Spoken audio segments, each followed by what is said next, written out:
որովհետև եթե պատասխանատվության ենթարկվեն երկրի առաջի դեմքերը իրենց հակապետական, հակասահմանադրական գործողությունների համար, ապա հաջորդը պիտի լիներ Նիկոլ Փաշինյանը։ Եթե կոռուպցիայի դեմ ռեալ պայքար տեղի ունենար, ապա հաջորդը կամ զուգահեռաբար պիտի դատվեին նաև Նիկոլ Փաշինյանի թիմակիցները ու դատվեին այնպես, որ ասում եմ մալը մի պակաժ քիչ չէր տվա։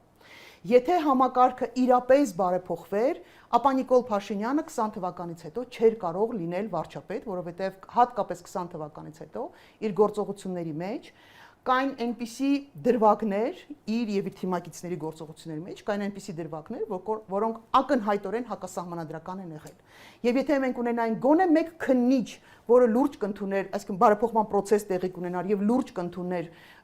այս բարեփոխման process-ը, հա, բարեփոխում կոչված այն ոնց որ ժամանակին պերեստրոյկան լուրջ ընդունող մարդիկ հանգարց պատահական, հա, գլասնեսը ժողովրդավարություն եւ ոնց էր գլասնեսը ну, в общем, մարդիկ հասկացան, լուրջ ընդունեն,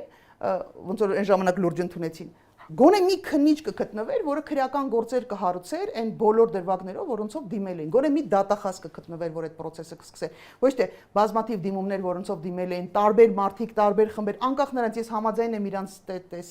տեսակետի հետ, կիսում եմ իրանց քաղաքական հայացքները, չեմ կիսում, բայց իրավաբանական առումով, այո, բազմաթիվ մարդիկ, խմբեր դիմել են Նիկոլ Փաշինյանի հակասահմանադրական գործողությունների հետ կապված։ Մի հատ արձագանք չկա։